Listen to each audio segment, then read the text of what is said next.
nosso segundo episódio da série Desbravadores da Terra-mãe. E hoje eu tenho a honra de receber o Cícero Gonçalves de Sena Neto, que eu vou rapidamente mostrar o homem por trás do nome, que tem um grande legado aqui na nossa cidade.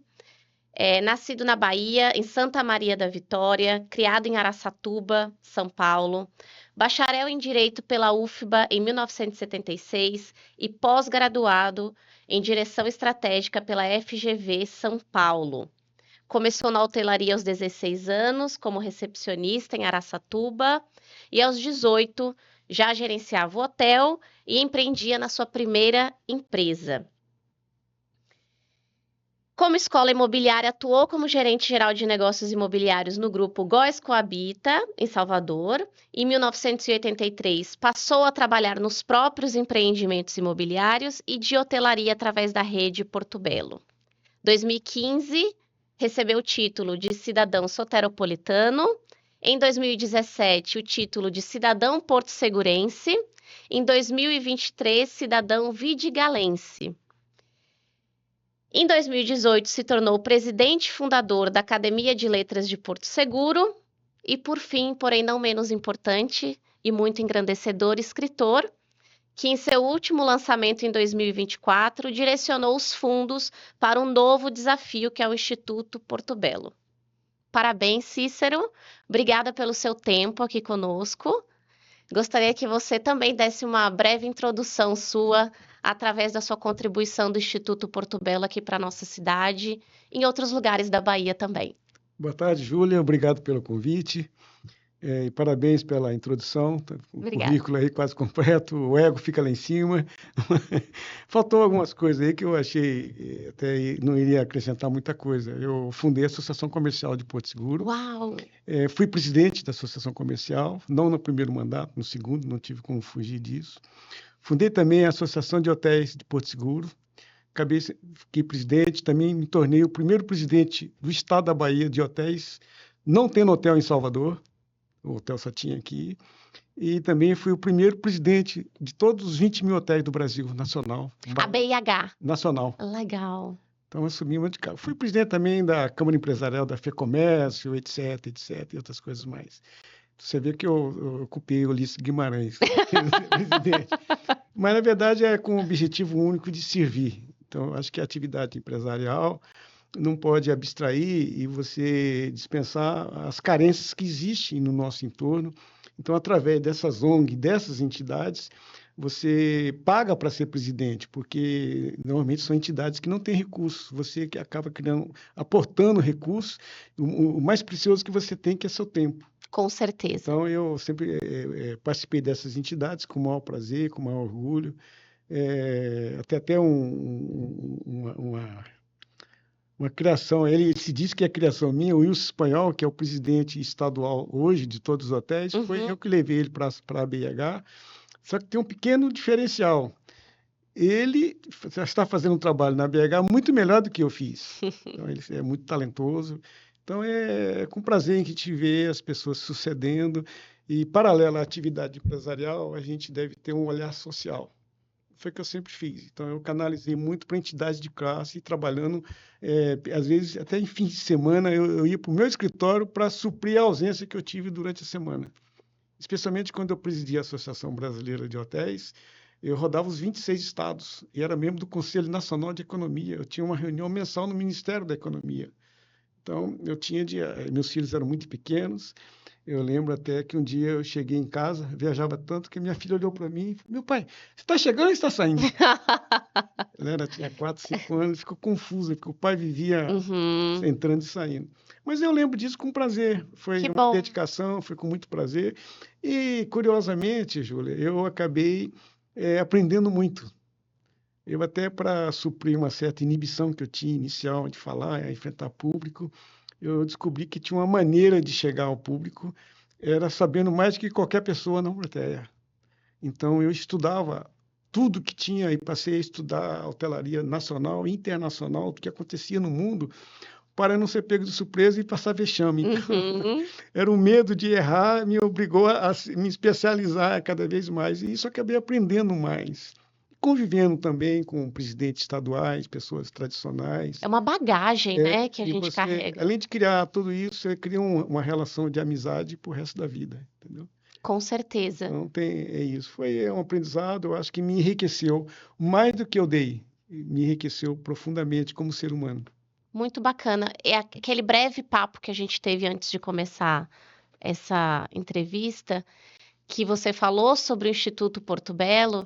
Eu queria que você falasse para o público assim, o que está sendo feito aqui em Porto Seguro através de toda essa bagagem, de tudo que você já construiu, que envolve o ramo hoteleiro, envolve o ramo imobiliário, questões sociais. Qual é o legado que você está deixando aqui em Porto Seguro? Perfeito. Olha, há uma linha no mundo empresarial que entende que você já ser empresário, você já está fazendo uma grande contribuição para a sua cidade, para o seu estado, para o seu país. Até porque ser empresário nesse país é uma atividade, de certa forma, hostil, é encarado de forma hostil. Nós, latinos-americanos, encaramos a pessoa que é empresário com um olhar de um viés. A gente não olha, há uma certa aversão ao mundo empresarial. A culpa talvez seja nossa de não trabalhar melhor, mas eu acho que a culpa mais tem do mundo de associações, sindicatos, políticos, tal, que acaba jogando a culpa no empresário. Na verdade, eu recomendo às pessoas que pudessem ler um livro extraordinário chamado A Revolta de Atlas, de Hannah Arendt, que é uma escritora que mostra que é ser empresário no mundo. Entendeu? Vou anotar a sua dica. Revolta de Atlas. É um livro bem extenso, quase 1000 páginas, mas é extraordinário, é um romance extraordinário. É uma ficção mostrando o que aconteceria no mundo se não tivesse empresário. Empresário, na verdade, é um empreendedor, né?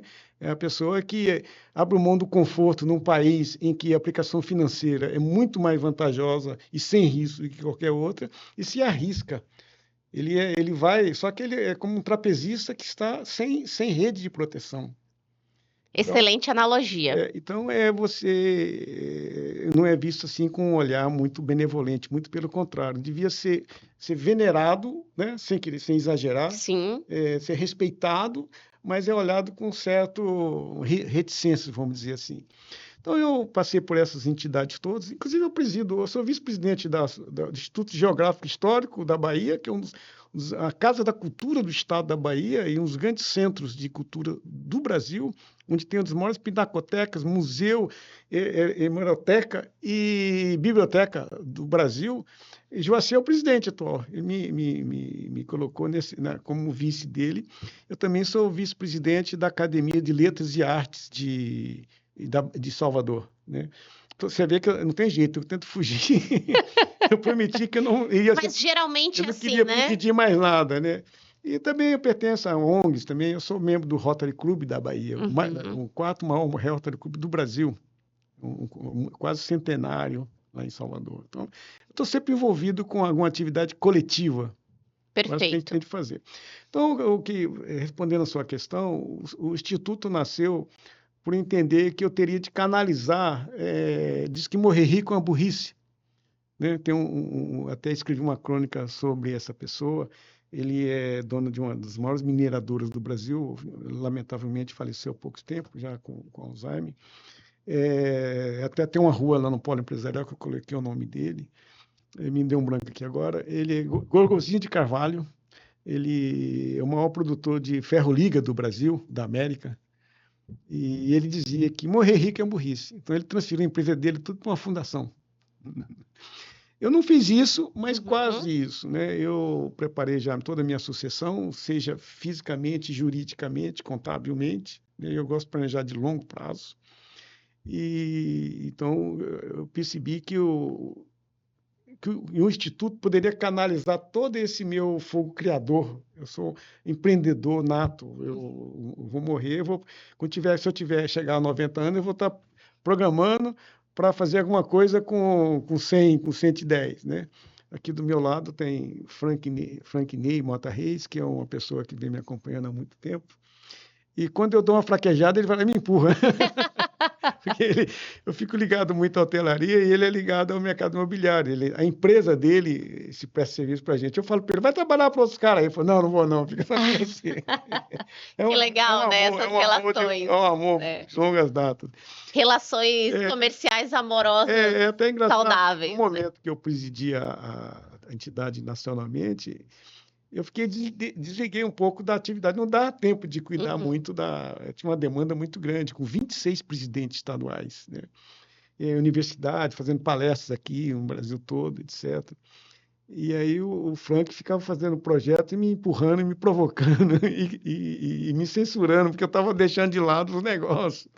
Porque ele era o ganha-pão dele, né? Então ele só ganhava se vendesse. Mas, enfim, então eu vi que o Instituto era um instrumento.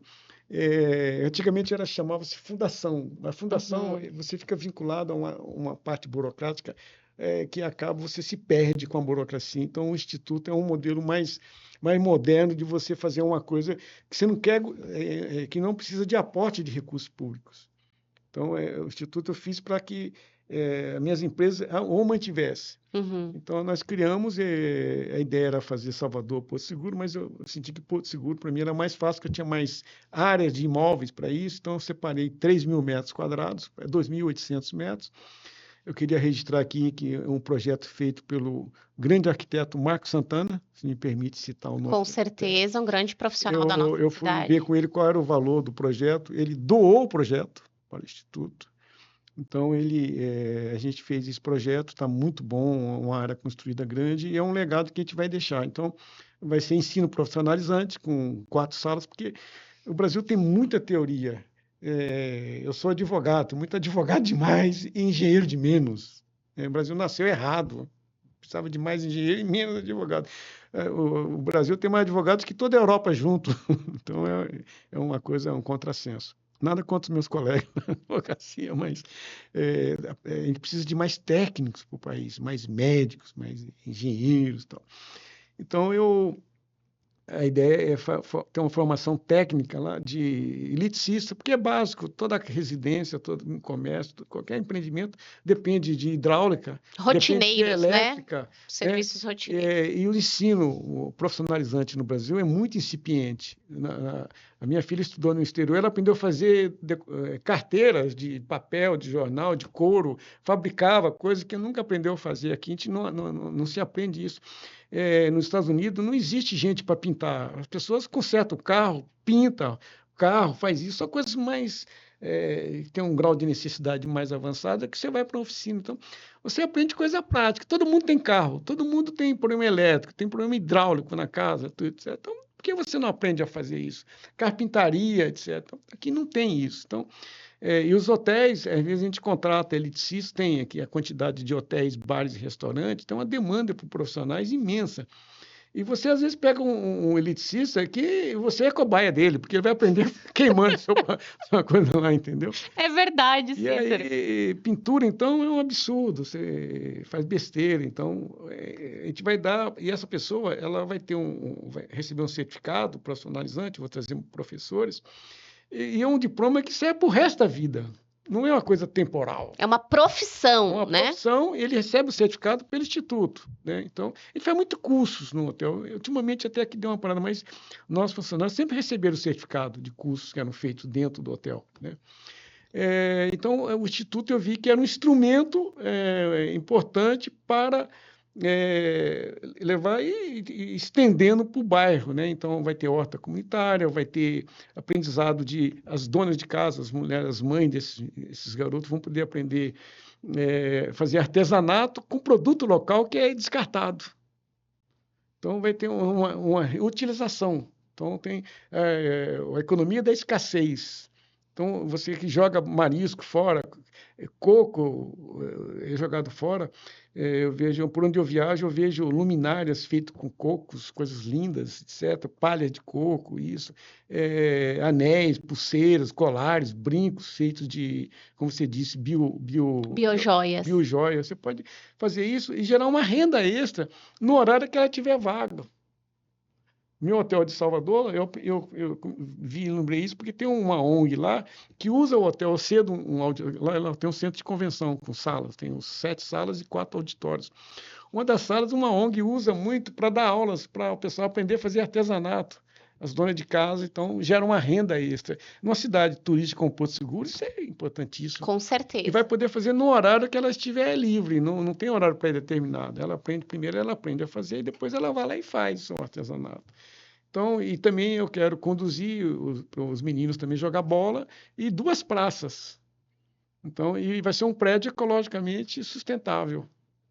Então, eu pretendo canalizar, já deixei juridicamente e financeiramente recursos apropriados, que o hotel repassa, eu cedi para essa ONG, estou cedendo 20 apartamentos, e ela recebe como um instrumento que chama, esqueci o nome aqui agora, e ela aluga para o hotel, para a empresa hoteleira.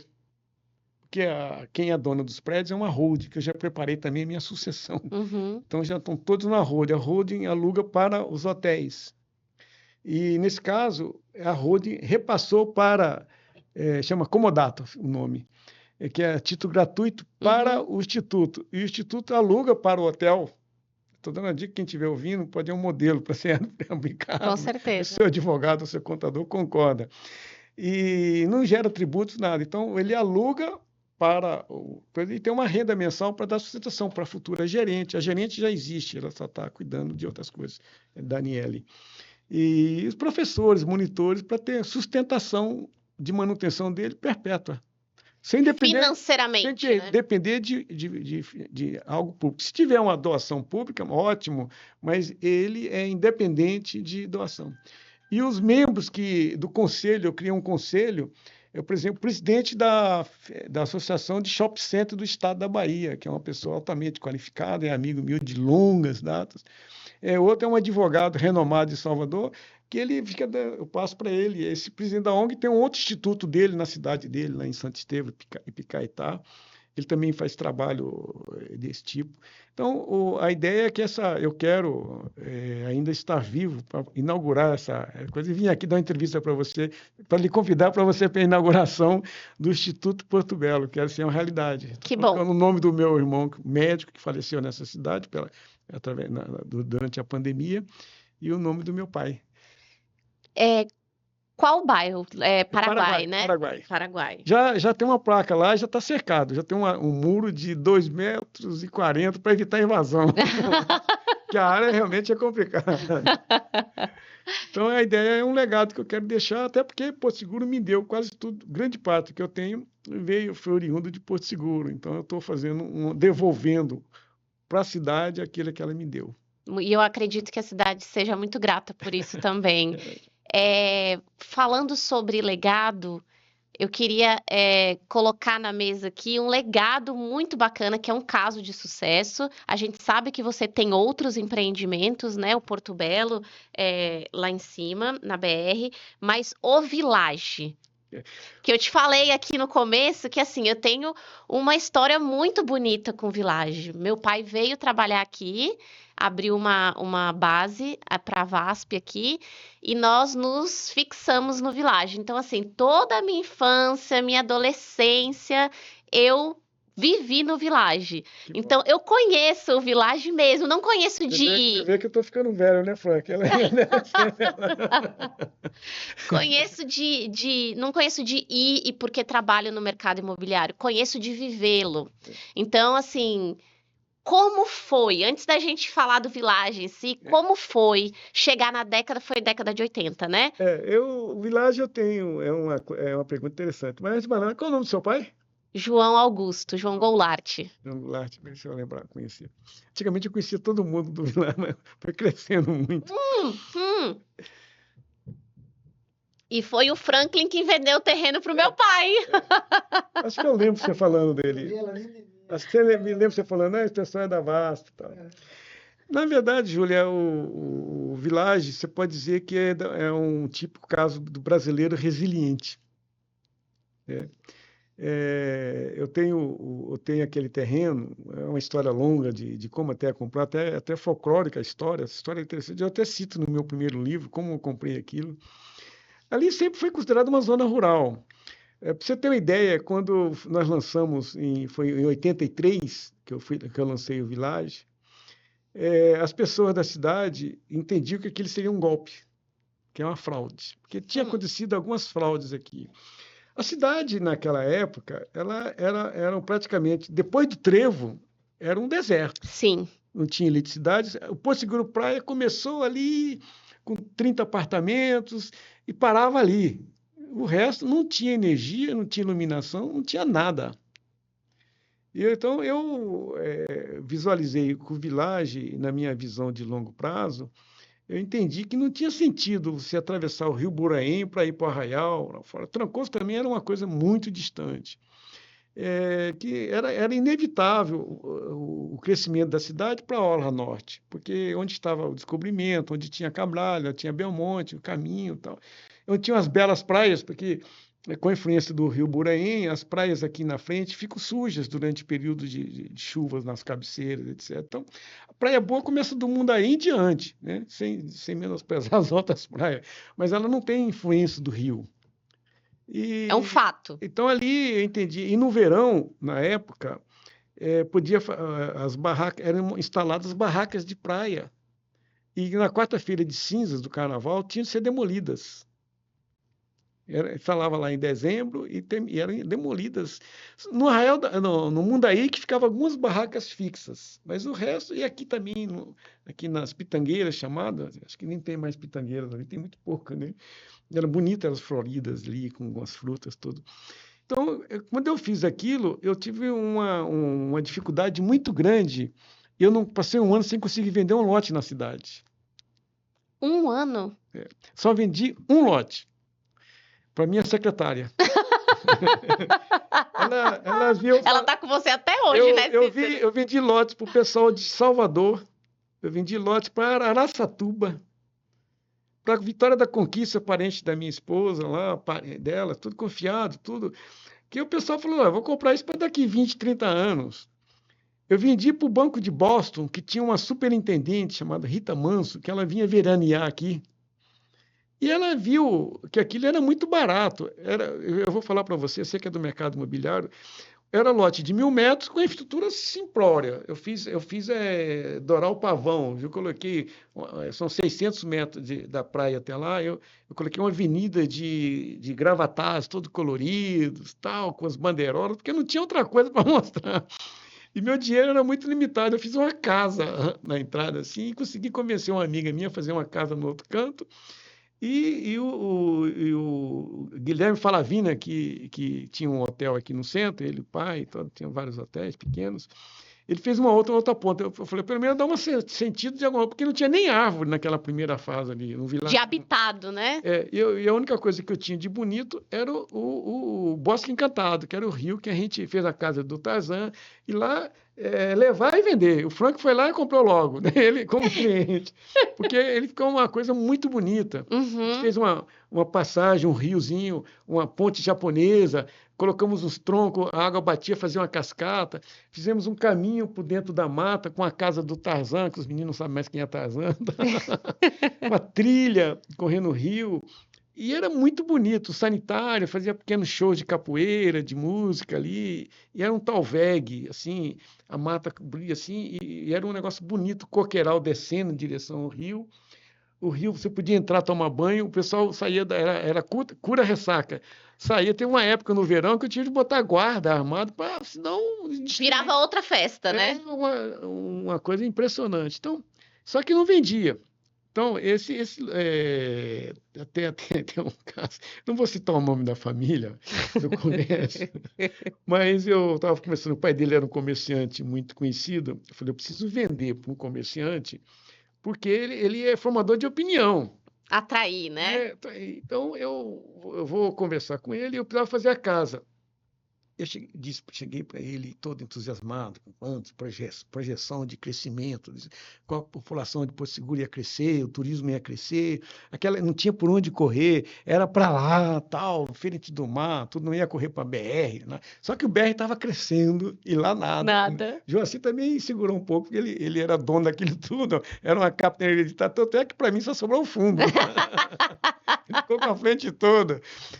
Então, aí eu chamei essa pessoa e falei, rapaz, olha, faça uma casa, pelo menos de um terreno de 1.000 metros, E eu também sempre tenho uma visão de planejamento urbanístico, de olhar o futuro, tá? Eu coloquei que a Rua do Telégrafo poderia, no futuro, ser duplicada Uhum. e tirar a Avenida de Beira-Mar, que essa avenida, para mim, é um absurdo. Não tem sentido ter essa avenida na frente da praia. De vez em quando atropela uma pessoa, isso, aquilo. Você podia ter pé na areia, você podia ter acessos. E a pista do Telégrafo seria duplicada. Eu trabalhei muito pedindo, vamos tombar isso, porque não tem nada construído. É uma rodovia até histórica, tinha os postes, Júlia, os postes da linha do teléfono eram feitos em Londres, made in London, made in England. Até hoje tem ainda alguns postes sumidos por aí. Eram feitos na Inglaterra. Então, eu vi isso lá, depois fui tirando tudo. Então, o que eu fiz no loteamento? Eu criei uma reserva de 10 metros, um perímetro de 10 metros de largura, como reserva para uma futura duplicação da pista. Depois eu coloquei mais uma pista de 10 metros de largura para começar o loteamento. E coloquei 20 por 50, 1.000 metros quadrados para ele aprofundar. E o código de obras aqui é 4, 6 metros quadrados de recuo, 6 metros lineares de recuo. Eu coloquei, não, se você tem um terreno de 1.000 metros, não tem sentido as pessoas construírem próximo à pista. Então, eu coloquei 10 metros de recuo e 2 metros laterais, para permitir que, mesmo com a duplicação da pista, que nunca aconteceu nem vai acontecer, a casa tivesse protegida de barulho, de visão, para ter esteticamente o visual. E fiz isso. E o canteiro central, nesse lugar que era terra de ninguém, o fim do mundo, eu coloquei uma pista de 30 metros de largura. Canteiro central de 10 metros, pistas de 8 metros, 10 metros, canteiro central de 8, pistas de 2 lados, para ficar exuberante no futuro, o trânsito fluir para os 2 lados tranquilamente, sem problema. Sem aperto, né? Então, as minhas exigências do meu loteamento são maiores que da prefeitura e do patrimônio histórico. Eu acho muito bacana. Mas aí eu vou dizer para você quando eu estava falando essa história, voltando para sensibilizando, eu falei, faça uma casa. Da família. Faça uma casa desse tamanho aqui, mínimo. Eu lhe dou o projeto arquitetônico. E você tem de começar em 3 meses, que eu preciso mostrar ali, porque é um deserto, tem nada. Depois do Porto Seguro Praia, não tem nada. O Joaci começou a fazer o hotel dele, o Tapa dos Patajóis, mas ele quis fazer um estilo tahitiano e ficou escondido lá atrás, até bonito.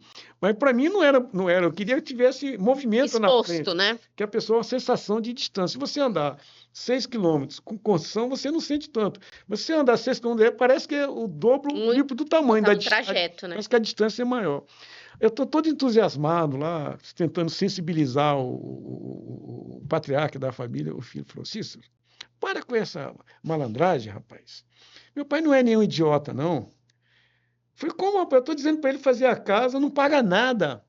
Se ele não vender a casa daqui a 1 ano, eu compro a casa. Ele fixa o valor, eu compro de volta a casa, que eu sabia que 1 ano eu ia ter recurso para isso. Eu compro, assim, dou assinado aqui. Você não vai gastar nada, a casa é de vocês. Eu dou a escritura do terreno. O terreno é de graça. De graça. Eu quero que você faça a casa. E se não vender a casa, eu compro a casa de volta. Você parcela em 12 vezes, 18 vezes. Eu compro, você não tem como perder. E você tem mais do que ganhar. Você tem que ganhar, porque eu estou lhe dando um terreno de 1.000 metros. Ele falou, rapaz, deixa de conversa. Só faltou assim, põe isso aqui para fora, mas não falou isso, mas deixa isso não. Sabe quando sabe quanto vai ter gente morando lá no Village? Quando os marcianos vierem à Terra. Ele falou isso? Ai, que danado. E sabe o que aconteceu alguns anos depois? Quando eu lancei a segunda etapa, ele me procurou. Foi, não, procure o Frank. Ele que vende, vou lhe dar nenhuma. Mas eu soube que você dava desconto, você quis dar para o meu pai. Você lembra o que você falou para mim? Os marcianos descerem à Terra, eu sempre lembro disso. Bom, só um parênteses para você do mercado imobiliário. Foi vendido, cada lote dessa foi vendido por $1.000. Você sabe quanto vale hoje? A média é $140 mil. É como se você comprasse uma casa aqui e 30 anos depois você tivesse 140 casas. Não, nem tráfego. Nem tráfego, eu ia falar isso, nem tráfego. 140. A sorte é que os amigos que compraram confiados em mim, falaram assim, aquele terreno aí, muitos nunca vieram ver, confiaram em mim. Eu falei, rapaz, você não imagina. Aquele terreno seu, eu estava valendo 5 mil. 5 mil. Eu falei, eu vendo. Falei, manda, diga o número da conta que eu vou transferir. Eu comprei, vendi 3, 4 vezes. Um caso lá famoso de uma suíça, uma baiana casada com um suíço, comprou já era um pouco mais, acho que é 3 mil, passou a Mara Sachs. Passou por 5 mil, depois vendeu por 50 mil. Fui vendendo, repassando, comprava de volta e vendia. Você virou o corretor de finanças dela. Até Frank chegar, o maior vendedor era eu. Fim de semana, eu vinha passar o verão aqui em Porto Seguro com os meninos, não tinha hotel ainda, eu saía com a pasta de venda na mão. Eu sou bom vendedor, viu? Esses caras ficam enrolando. Mas ele vende. Mas a maioria daqui de Porto Seguro não são vendedores. As pessoas é que compram. O Village... Frank é vendedor.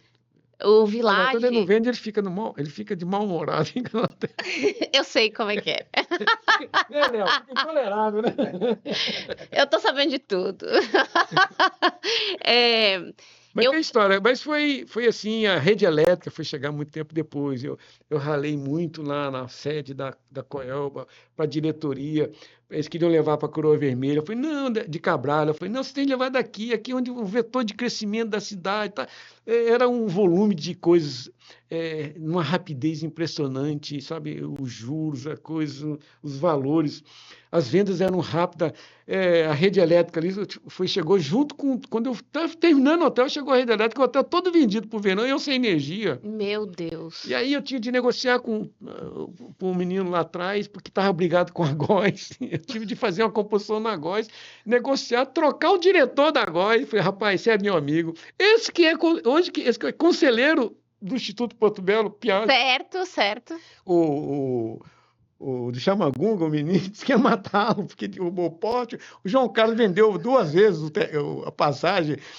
Acho que ele se confundiu lá. Ele vendeu para a Góis com a Bita e depois, acho que ele vendeu ou deu pro menino do... acabei de falar o nome dele. Chamagunga. E aí o Gilson Chamagunga. E o Gilson foi e pongou na rede da Góis. Só que a Góis tinha comprado. Eu falei, como, rapaz? Eu paguei, essa rede é minha. Não, mas o João Carlos me vendeu também. Falou, mas João Carlos... Confusão. Eu acho que o João Carlos, na verdade, não vendeu. Acho que deixou o circo pegar fogo. E aí, derrubou. Eu fui fazer as pazes da Góis com o Gilson, um querendo matar o outro. Eu pedi para Piaggi sair. Eu tinha trabalhado lá com ele. Eu fui gerente, eu era um diretor adjunto já quando eu saí. E falei, Piaggi, você está muito emocionalmente envolvido. E ele chegava até babar de raiva. Porque o Gilson tinha invadido um terreno dele lá atrás. Então tinha algo mais. Tinham outros fatores, tinha outros fatores. Aí ele colocou o Jairo Simões, que é um talento, uma pessoa extraordinária, e conseguiram fazer um acordo. E o Gilson me disse: quando finalizar, você pega na rede. A Góis tinha a obrigação de me dar a rede. Então eu ia buscar lá. Quando terminou, eu falei, Cícero, não vou deliberar você não, senão a Coelba não vai me indenizar a parte que eu fiz. Falei, filha da puta. Meu Deus.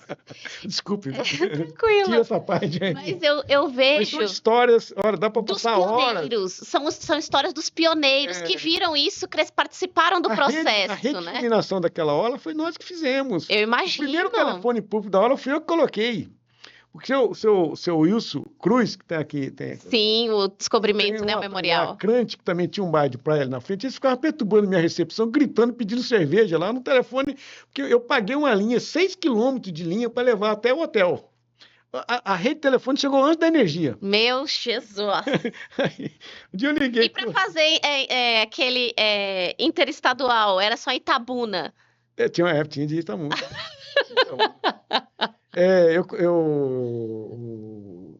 Eu conheci o menino que era gerente do Vela Branca. Ele ia uma vez por semana em Itabuna para fazer o interurbano. Saía de manhã cedo, o carro pegando leite aí, galões de leite, e voltava à noite para fazer uma... Eu fiquei muito na fila aqui no centro, ali onde o cartório de imóveis era antes de...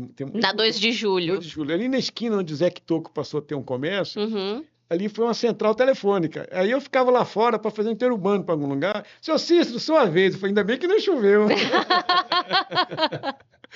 Não tem coisas incríveis, incríveis. Mas é esse pioneirismo, né, de pessoas que viram o que poucos viram e participaram do processo, porque hoje ver tudo consolidado é muito fácil, né?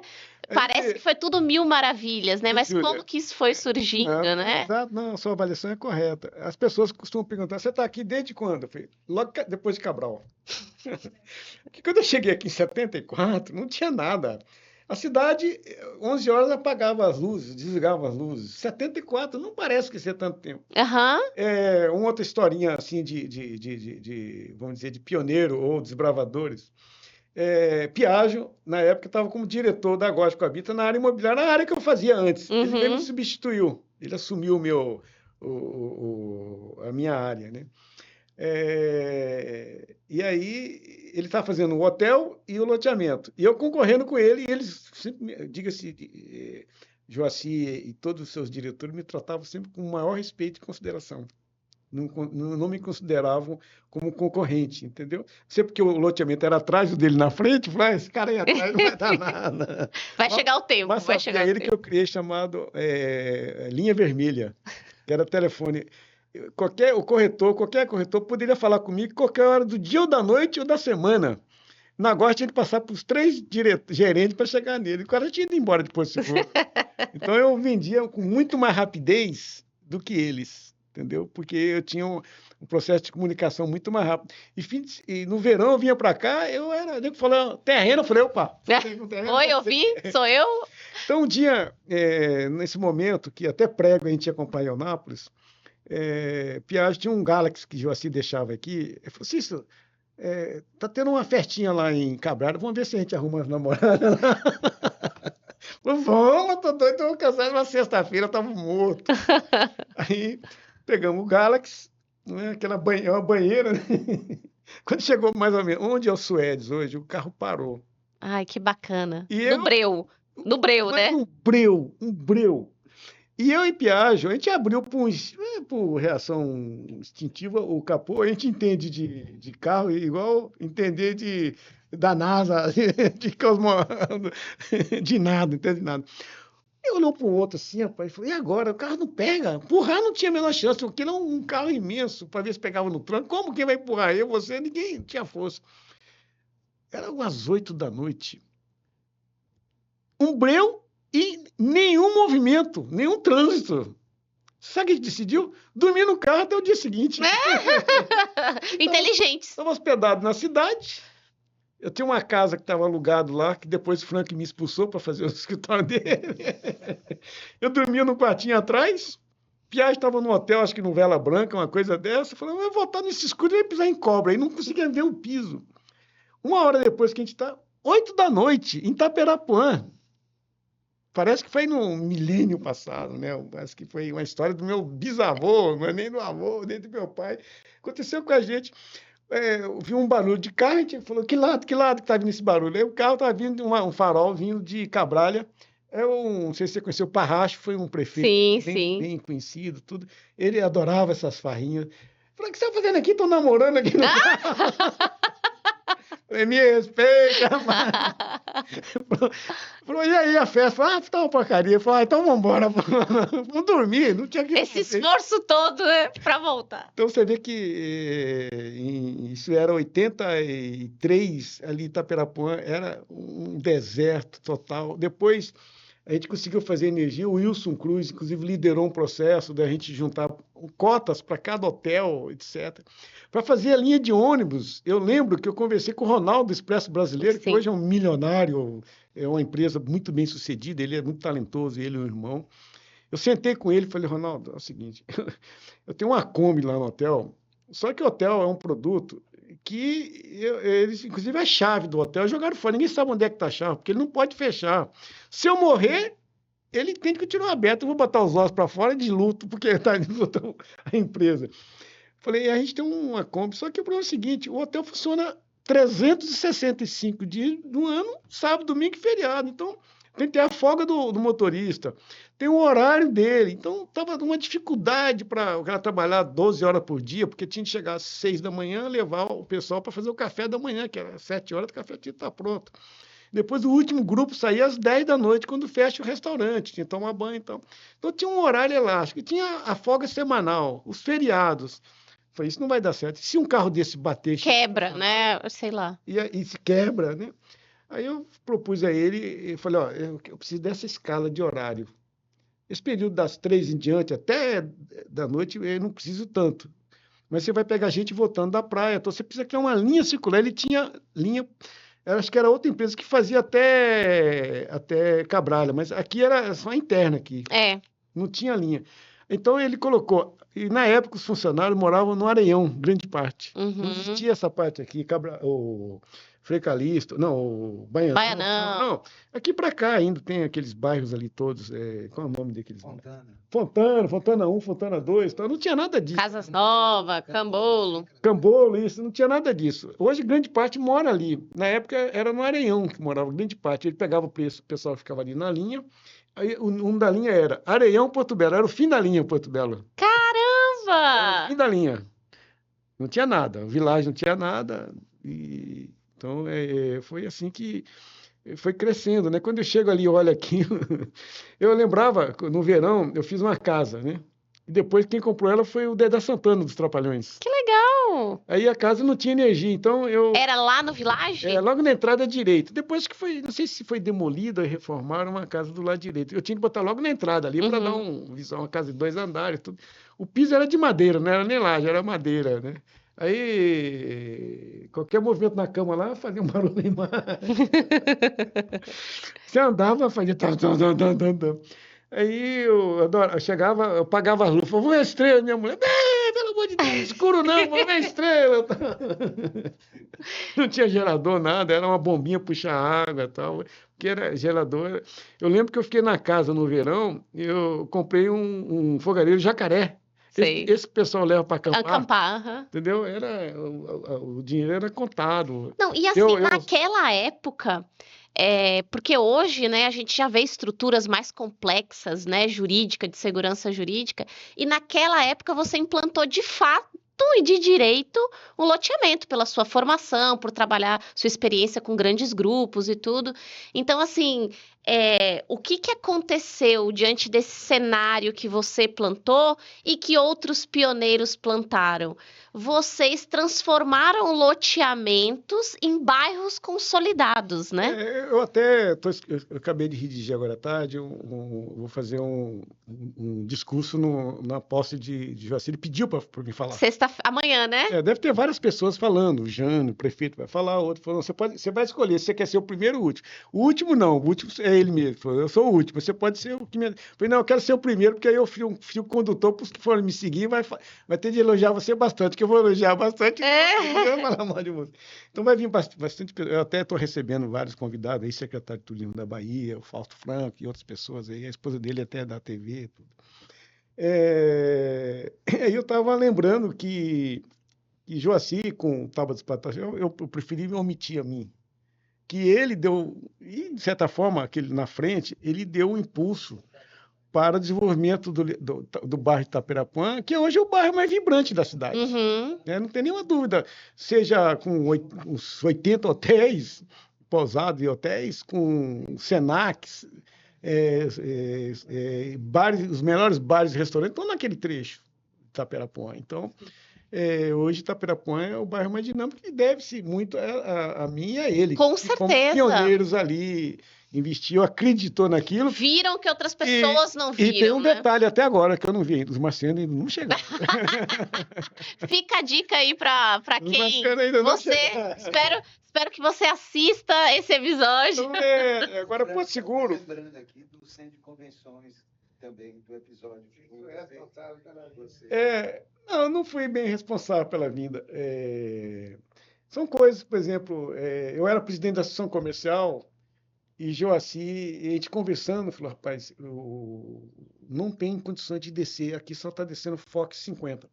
O Fox 50 para o Fox 100, que era o avião que fazia fretamentos na época, um avião holandês, o preço de alugar um Fox 100 é quase o mesmo preço de alugar um Fox 50, porque a tripulação é a mesma, o comandante é o mesmo, a tripulação é a mesma, talvez um comissário a mais. Mas o custo é muito semelhante. Mas o Fox 100 não conseguia aterrissar aqui. que era um avião disponível para fretamentos grandes Para que porte rodava no maior, Brasil na né? época. Aí, Joaci sempre foi uma pessoa altamente relacionada com o público. Então, eu lembro Pedral Sampaio, que foi um ex-deputado federal, estadual, federal, era secretário de Viação e Obras, uma coisa dessa. E ele juntou vários secretários de planejamento, e lá no Tábua dos Pataxós, eu, como presidente da ação comercial, fiz o convite e Joacim me cedeu espaço e ele fez a abertura para sensibilizar o governo do estado e ampliar o aeroporto. Não era fazer novo aeroporto, Uhum. era ampliar a pista. E isso aconteceu depois, não naquela gestão. E Joacim, inclusive, ele doou um levantamento planialtimétrico Ele comentou isso no episódio né? que nós fizemos com ele. Ele Aham. doou para facilitar até o processo entendeu? Eu, quando fui presidente da ação comercial, fiz 12 projetos para melhorar a administração da cidade. Eu entreguei para o prefeito, não vou dizer o nome, passado 2, 3 meses, ele não respondia. Aí o conselho, reunimos o conselho e fomos lá. O Wilson Cruz, inclusive, era membro do conselho, deu um tapa na mesa. Falei, Wilson, você não está no exército, seu sacana. Quem é presidente aqui sou eu.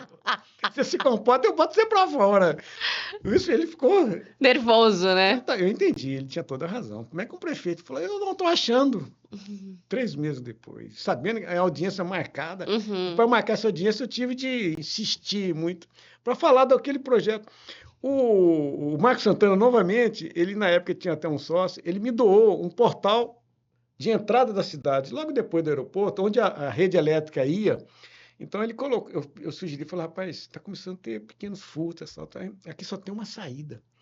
Então vamos fazer como tem Gramado. A gente coloca um portal de entrada com a Polícia Militar de um lado, o outro, a Secretaria de Turismo, para dar as boas-vindas e chegadas. Seja bem-vindo a Porto Seguro, bom retorno, volte sempre. Uhum. Aquela mensagem, dá uns folhetos, foda. E se tiver um assalto, um banco, um hotel, você fecha a saída. É um negócio barato, simples, que não tem até hoje, né? Que não tem até hoje. Nós doamos e fiz um monte de projeto, incluí esse projeto que a Góes fez, né? Tem até um grande amigo meu, William Matec, e sugestões diversas de como melhorar a cidade. Nesse livro aqui tem como um prefeito receber uma comenda mundial, porque eu mostro como é que se administra a cidade. Sugestão de gestão, de como melhorar uma cidade. Como eu sou modesto, eu também mudei os 10 mandamentos aí. Sério, eu fiz os novos 10 mandamentos que estão ultrapassados. Os contos, depois a gente tira uma foto e coloca aqui para as pessoas. E aí tem outras coisas meio polêmicas aí, né? Mas então é muito gostoso olhar para trás e ver. E a cidade, eu sempre em Salvador, né? Eu sempre morei em Salvador, eu nunca tive o privilégio de morar aqui, até porque questão de educação das crianças, tal, aqui sempre foi muito precário. Eu tive casos de gente doente, sair correndo, pegar avião, etc. Tal.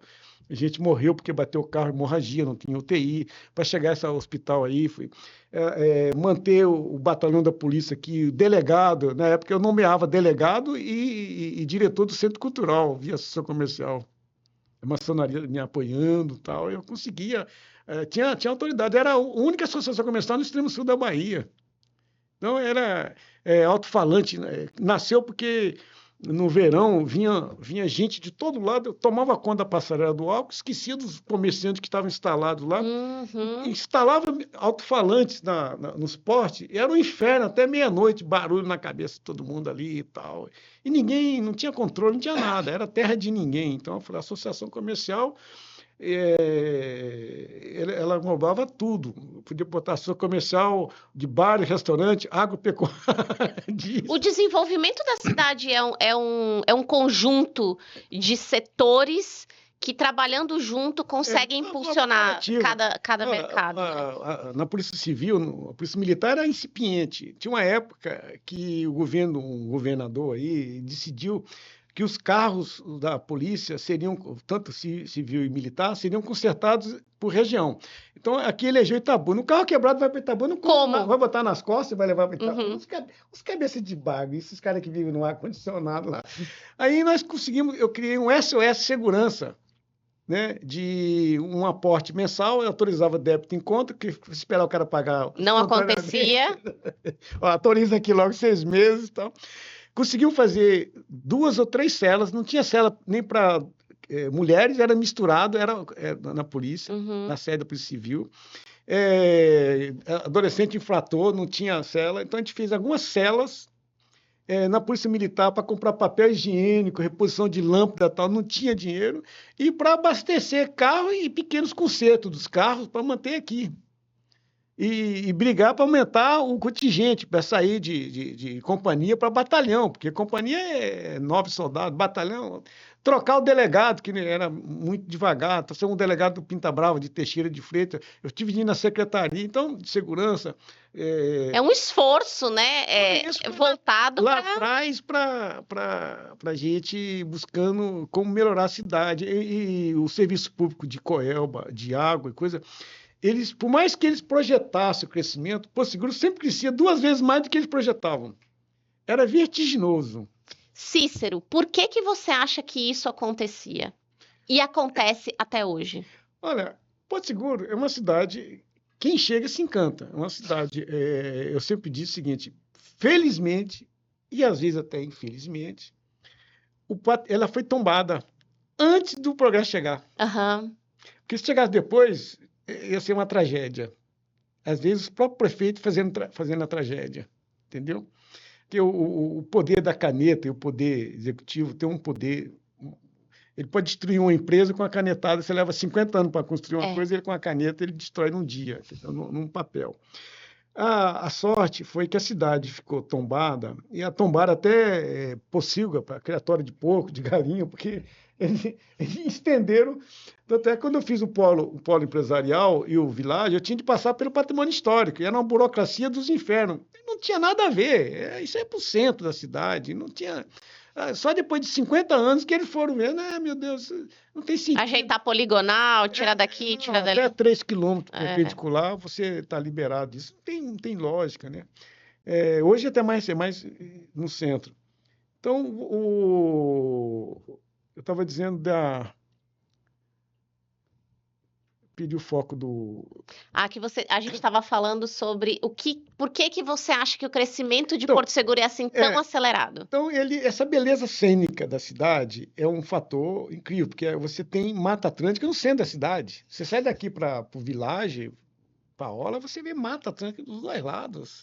É incrível o volume de verde. Eu falei, outro dia eu até mensurei a quantidade que a ONU preconiza e quanto por metro quadrado ideal. Porto Seguro tem 10 vezes mais e não é vendido assim. Uhum. Eu falei, olha, eu devia vender uma caixinha aqui, ar puro de Fortaleza fez um tempo aí.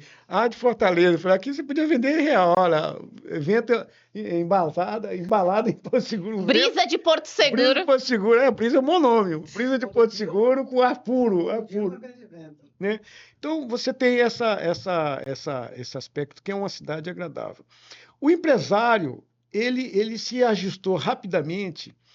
Tem um fato interessante. A primeira venda de Porto Seguro foi o Grupo Pão de Açúcar, que tinha agências de viagem nas lojas dele espalhadas. Então, ele fez uma reportagem, idealizou que ele queria trazer estudantes para receber o certificado de conhecer onde o Brasil nasceu. Mas sabe o que aconteceu? O quê? Os pais aqui compraram. O que vocês viram as praias? Eu vou comprar meu filho, quem vai sou eu e minha mulher, pô. Esse lugar é muito bonito. O conceito do viver onde se passam as férias, né? Depois tem a localização. Né? A localização, a geografia, ele permite, e o fretamento, com a ampliação do aeroporto, mesmo antes já vinha muito fretamento,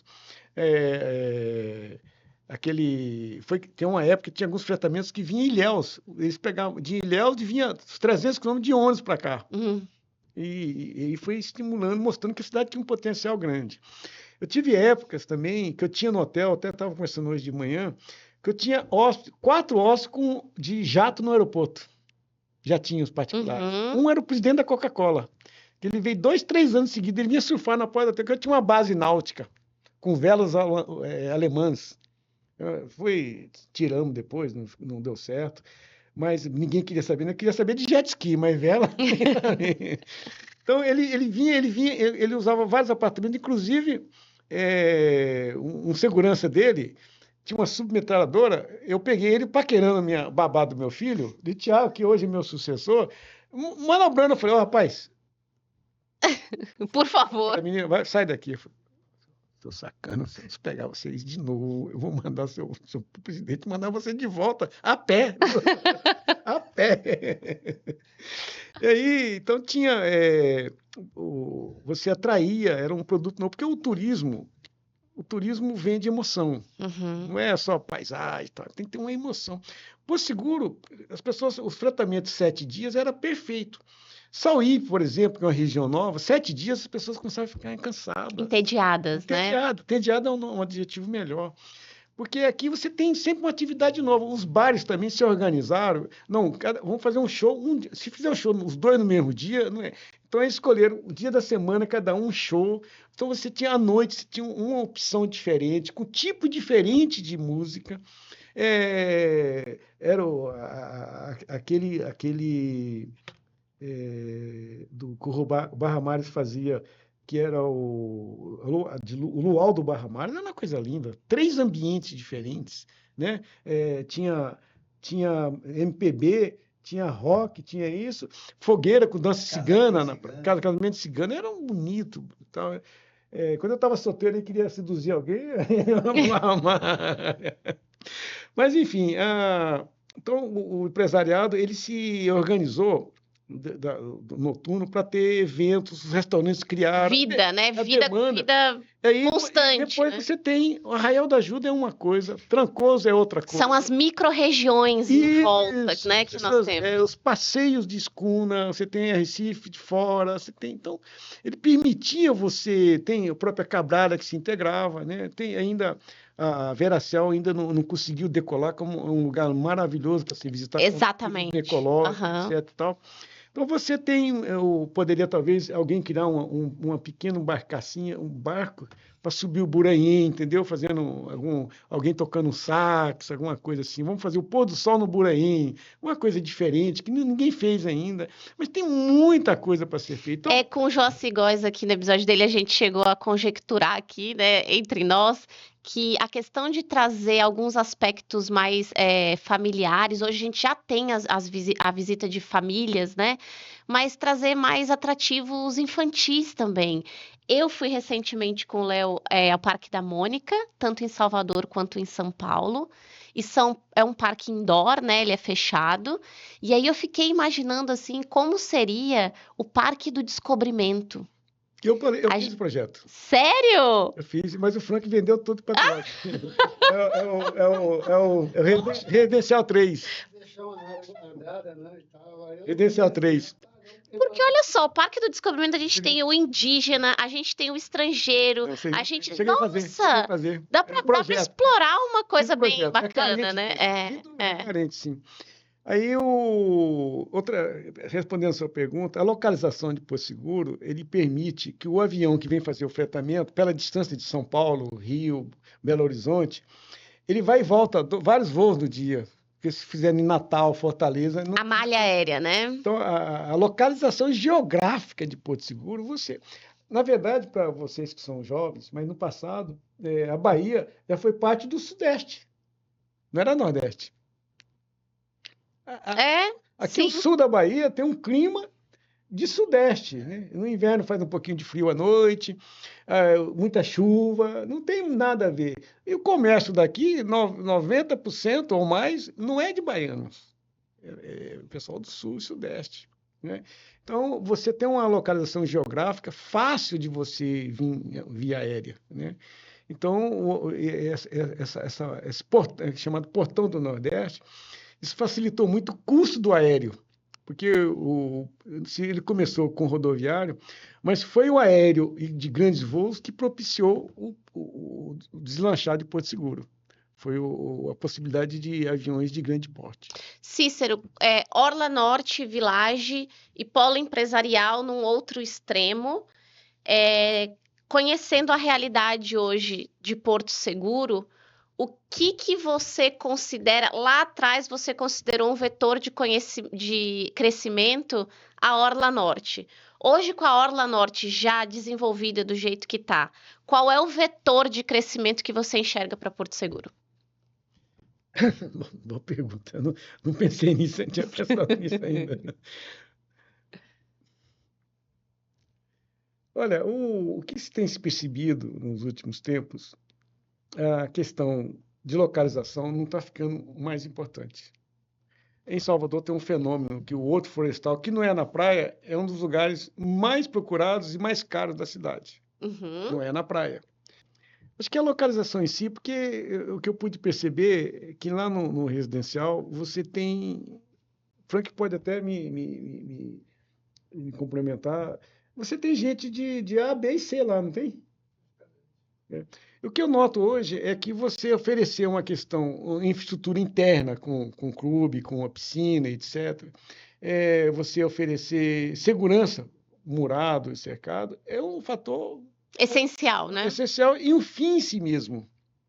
Você não depende mais de ficar na praia. Eu, particularmente, praia para mim é fundamental. Primeiro que eu conheci o mar quando eu tinha 16 anos, então eu tenho uma ligação profunda com o mar. Mas a gente percebe que hoje não é tão importante. Eu fiquei surpreso com o sucesso do residencial. Vendeu demais. Eu não sei se é a competência do vendedor, mas eu acho que o empreendimento também, de qualidade de empreendimento, etc. E tal. Mas o vetor de crescimento da cidade, com o anel viário, com o sistema viário hoje, agora a prefeitura está desenvolvendo a ligação com o Arraial. Sim, a ponte, né? Ponte.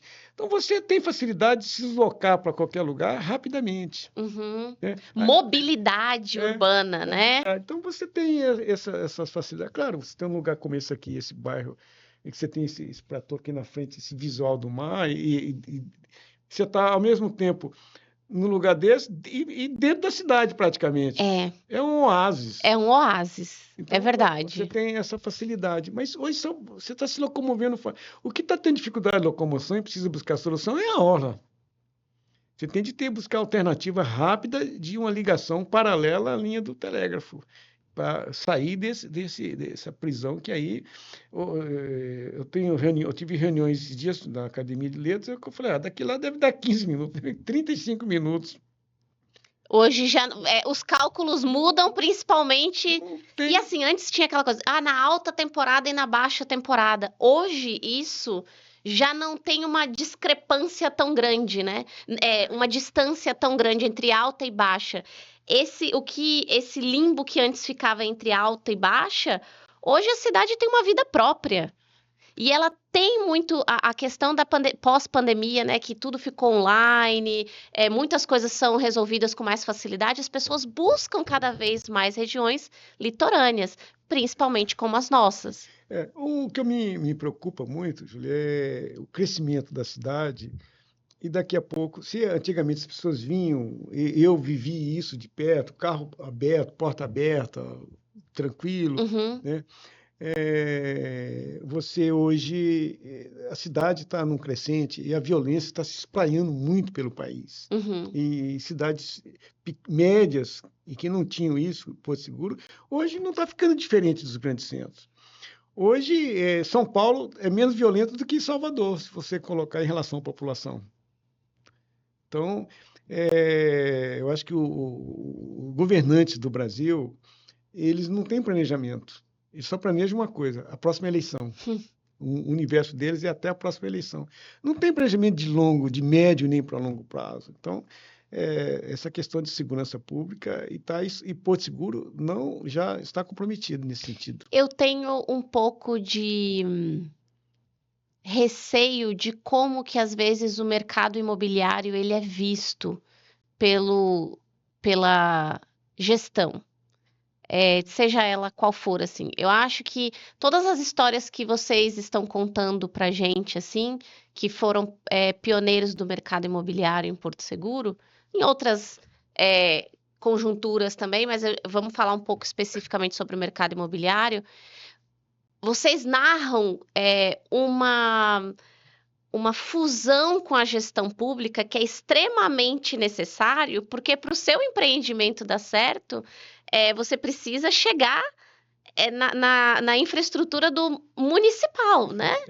Então, me preocupa um pouco, às vezes, de como que o mercado imobiliário é conduzido dentro da gestão pública, e o quão ouvido ele é. como que isso tem que ser trabalhado, assim?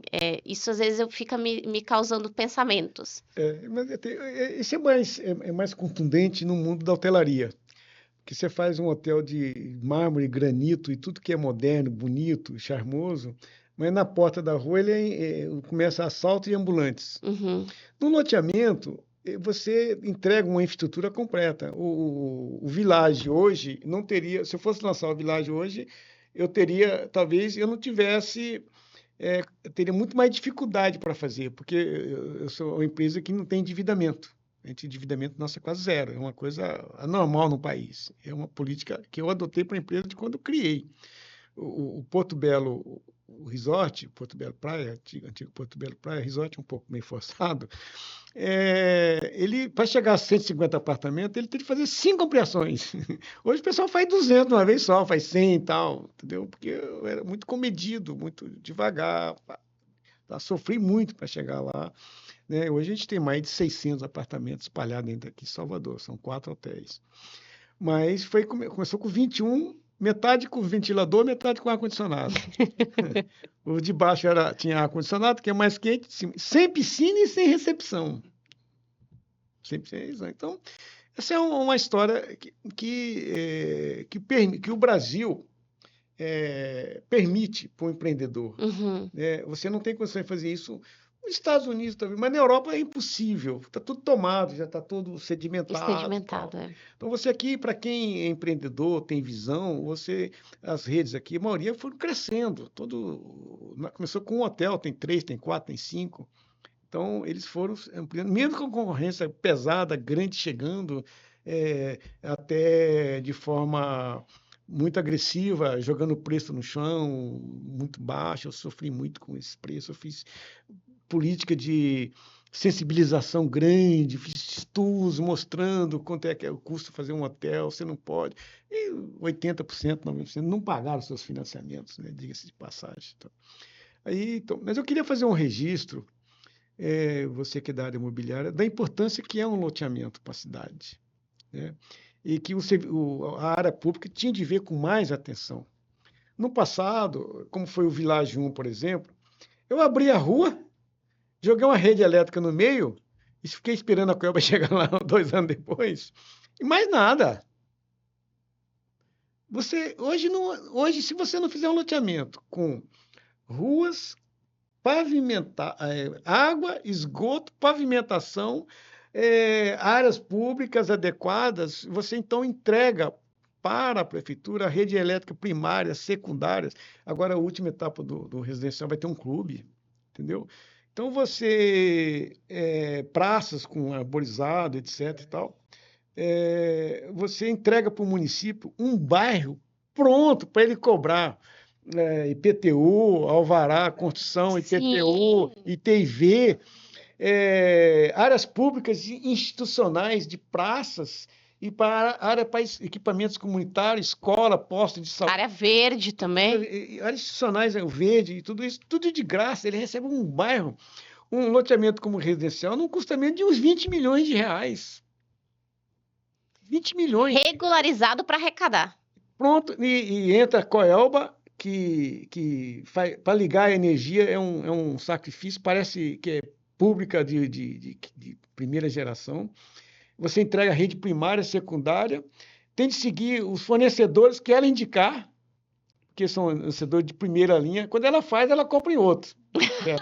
Mas a gente, ela coloca tudo de cobre, primo e tal.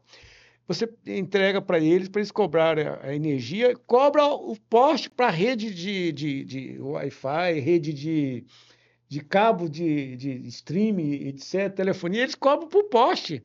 Você que doou.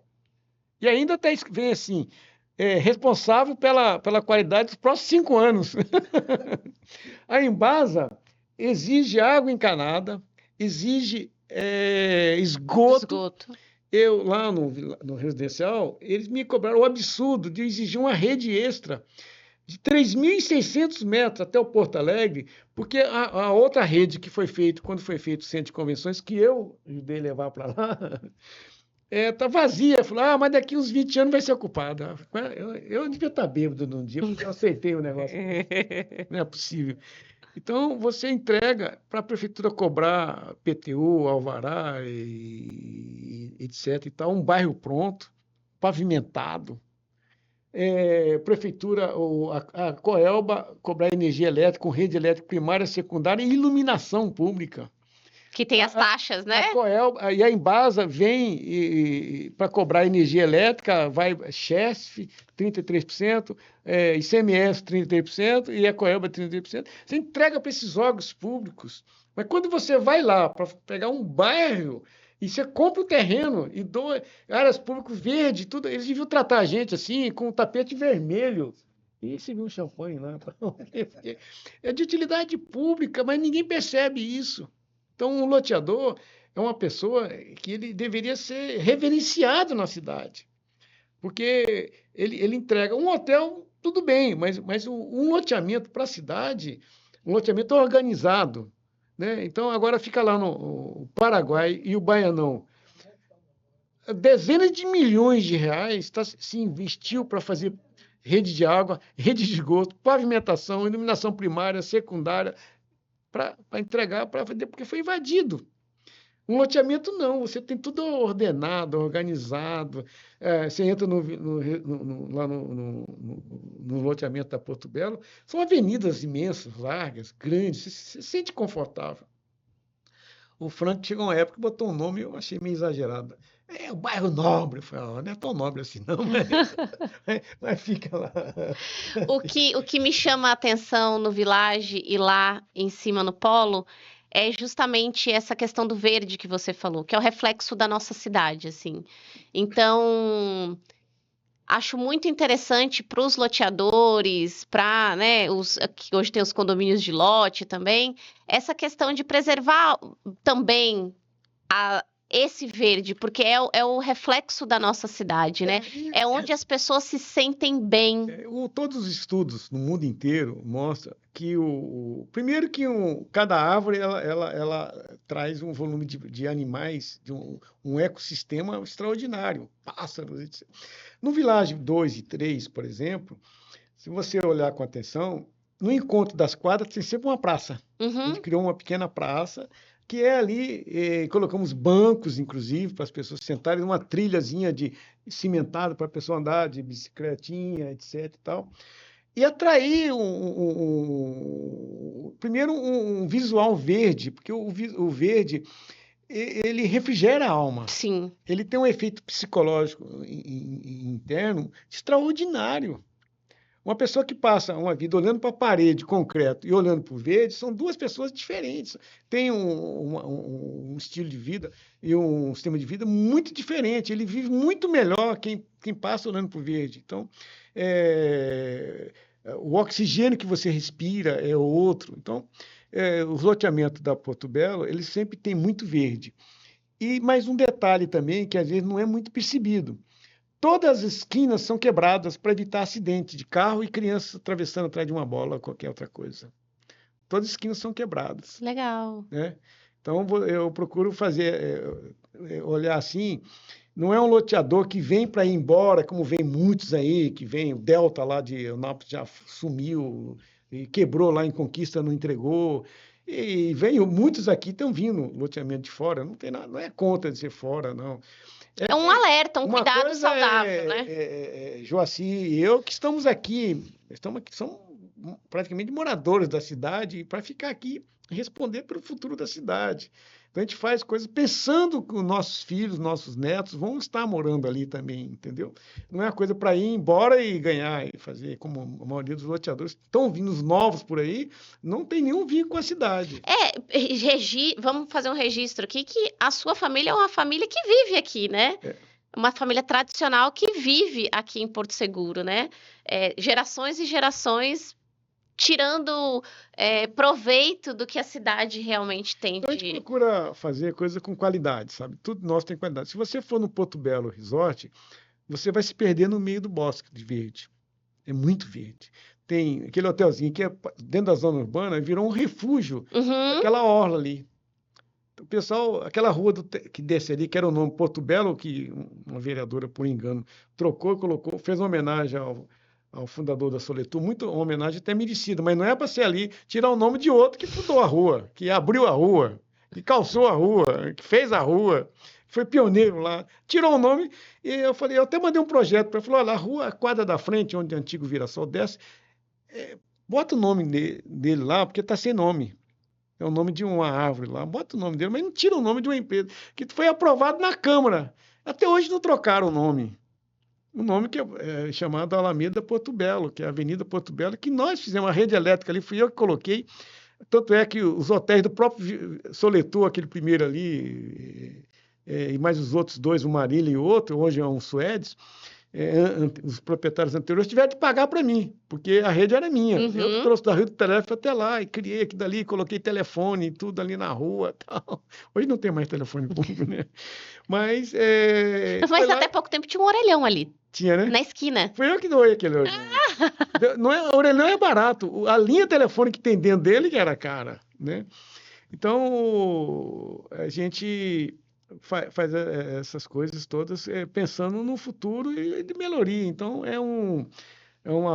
são obras que a gente faz e com a ideia de que a cidade tem um futuro melhor, um futuro mais agradável. Então a gente tem essa marca. E o resort, por exemplo, ele tem, só para você ter uma ideia, tem 4.200 metros de gramado interno e 220 árvores. Árvores nativas, muitas nativas. Tem palmeiras, etc. Tal. A palmeira, o pessoal pensa que até não só é nativa, como é baiana, não é da Indonésia. Mas essa é a essência que eu acredito que quando as pessoas vêm para cá, é isso que faz com que elas gostem e as tragam de volta. Eu estava escrevendo à tarde esse improviso para amanhã, e liguei o ar-condicionado da sala. E meu apartamento é voltado, a sala é voltada para o bosque. Mas estava uma sinfonia tão agradável que eu falei, eu vou abrir o vidro, o ar vai embora, mas eu quero ficar ouvindo. Vai me inspirar aqui a escrever com esse canto, uma sinfonia, os pássaros cantando lá, bonito e tal, sabe? Tinha um pau-brasil também, já está com quase 5 metros de altura. Então, a gente tem uma área que eu tenho muito orgulho de fazer. Então, é um empreendimento. Na frente, em vez de transformar todo o estacionamento, é um espelho d'água com carpas. E agora me mandaram um orçamento lá de quase 250 mil para afundar um pouco mais, para respirar mais oxigênio. Aí eu falei, então vou botar aí o peixe grande, um tubarão, uma baleia aí dentro. Mas eu fico muito feliz de ouvir essas histórias de vocês e desmistificar também um pouco essa questão do mercado imobiliário avassalador, que vem para destruir o meio ambiente, que vem para fazer um mal para a cidade. Então, assim, eu fico muito feliz de ouvir essas histórias. No Alto do Bundaí, onde o prefeito mora, sim, por exemplo, o Joacir também tem casa, você tem uma área verde ali extraordinária. Quadra poliesportiva ali na frente, lá no vilarejo em cima tem um mirante que deve estar abandonado, com vista. Então, aquela encosta, tudo área verde. Eu não sei se você conhece a fundação que tem ali, são 70 lotes. Você pode andar de carrinho de golfe lá dentro do Village 3, do Residencial 3, do Village 3. Não. Você tem lá um centro educacional, com exposição, etc. São 70 lotes que uma pessoa, eu até fiz uma homenagem a ele, fiz uma crônica, nesse livro, está em outro livro. Você pode andar lá dentro com árvores nativas de Porto Seguro, que tinha aqui desde quando o Cabral chegou, árvores imensas, árvores plantadas. Ele trouxe também a árvore do deserto para plantar aquelas tamareiras. Sim. Do Jorge Fará. Nossa, eu não sabia. É aberto. Você pode entrar lá de carro. Legal. Ele tem carrinho de golfe, você pode ficar andando lá. Tem umas árvores que, para quem conhece, você pega a chave do carro, passa, é sândalo. O cheiro do sândalo vem. Lá em cima. Leva a gente qualquer dia desses lá. Você sabe onde é que é? Conhecer seu bairro. Que legal. Um tour pelo bairro. Viu? E aí você fez uma crônica para ele nesse livro? Não, no livro. Ah, tá. Falando um pouco desse livro, obrigada pelo presente. Com certeza vou ler. Mas nesse livro específico, Eu vi um breve resumo numa reportagem, você falou que queria transmitir a sua visão sobre alguns aspectos de como a vida contemporânea e futura poderiam ser. E por acreditar que Porto Seguro se divide em antes e depois da visão empreendedora que você e outros pioneiros trouxeram, eu fiz uma pergunta final para você. Como você vê Porto Seguro hoje e no futuro próximo, daqui a uns 10 anos? Pergunta e tanto. Bom, hoje eu vejo Porto Seguro tá no ápice do turismo, né, nacional. Ela está muito próxima de se tornar um centro turístico internacional. É só esse aeroporto ser transformado, não esse aeroporto, um novo aeroporto. Uhum. Ela tem um potencial para ser um centro turístico de ordem mundial, né, especialmente na região de Trancoso, Caraíva, essas regiões. O mundo é ávido por novos produtos, né? Os israelitas já localizaram isso, já vem com frequência, tem até bares, restaurantes lá no Arraial preparado para fazer vendas para eles com comida kosher e no idioma deles, entendeu? Eu vejo que o próximo passo vai ser um turismo internacional. Entendeu? Ele tem esse potencial para se tornar um centro de turismo de ordem mundial, né? Individualmente, seja grupos, seja operadores, mas o mundo comporta todo esse tipo de turismo. Então, ele tem a visão que o Porto Seguro tem de ter, e para isso precisa começar a ter um treinamento mais intensivo de inglês. Preparo, né? Que é uma língua mundial. Então, tem que se preparar com antecedência. O resto também, os hotéis de Porto Seguro, são hotéis charmosos, são hotéis bonitos. Não precisa mudar nada. É só preparar a equipe com isso. E, a depender, eu, por exemplo, no hotel de Salvador, recebo muito polonês, muito uruguai. Então, a gente tem cardápios direcionados, algumas coisas que a gente faz uma noite especial de comida polonesa, etc., comida uruguaia, comida argentina. Tende a buscar dar um plus a mais. Então, aquele carinho, né? A eu vejo atenção. que os próximos 10 anos vai. Mas me preocupa muito como vai estar o grau de segurança pública que está aí. É por E isso que eu não vejo na segurança pública nada eficiente. É só atirar para matar e mais nada. Não existe. A Polícia Civil, que é uma polícia investigativa, foi desmantelada na Bahia. Não tem. Só um pequeno detalhe, como está Porto Seguro hoje na hotelaria. Os meses de maio e junho era o período que os hoteleiros sempre fez para fazer reformas e mudanças, porque maio, junho e agosto eram meses muito ruins de ocupação, né? Eu costumava até brincar com os colegas, dizia, rapaz, Cabral podia ter atrasado aquele chegada aqui, para em vez de chegar em abril, chegar em maio, para melhorar a ocupação da cidade. E eu tive, na época que eu vivia mais intensamente a cidade, eu propus, na Orla, cada par de hotel, 2 hotéis, fazer um acordo. É o seguinte, em junho, em maio você fica com meus 2 ossos, e em junho eu fico com os seus 2, entendeu? O que vai ter aí. E fechar a metade no mês um e fechar no mês o outro. O Monte Pascoal ali do Orlando, ele até fez isso. Depois a gente teve um problema que a operadora a CVC na época esqueceu de tirar a gente de... Achou que a gente estava fechado e o Júlio chegou e a gente não teve hóspede. Aí desistiu. Bom, voltando para hoje. Então, sempre foi muito ruim durante 35 anos. A gente tinha obra para fazer agora. O hotel está sempre fazendo obra. Eu costumo brincar que o hoteleiro tem uma grande vantagem. Ele sofre tanto aqui embaixo que quando morre vai direto para o céu sem escala. Os pecados todos já foram pagos e quitados. Então, a gente tinha uma previsão de fazer, desde o verão, já tem inclusive cerâmicas compradas para trocar uma ala lá, porque todo ano muda. Era de 10, depois passou para 20, passou para 30, para 40, para 50. Com rejunte, agora não tem mais rejunte, é retificado. Agora de 60 passou para 1, entendeu? E vai trocando. Você que não troque, não, você fica passado. E as mídias hoje, eles são instantâneas, né? Tirar foto, esse hotel é antigo, tinha madeira, achava a madeira tão bonita. É hotel antigo lá, destruidor de floresta. A minha madeira é certificada, mãe. Quer saber? Então, isso aconteceu agora em maio, estamos com 90% de ocupação. E não é só a gente. O outro hotel, o parque, não está tão bem, mas está com 60%. Comparado com o que era no passado, está com o dobro da ocupação. O resort está com 90%, não bem 90%, é 88%. Até agora, eu tenho a impressão que vai ficar com 90%, se não lotar todo. Mês de maio. Então, ele não está conseguindo fazer obra. Lá no parque, a gente, agora para mês de maio agora, a gente teve de fechar vendas.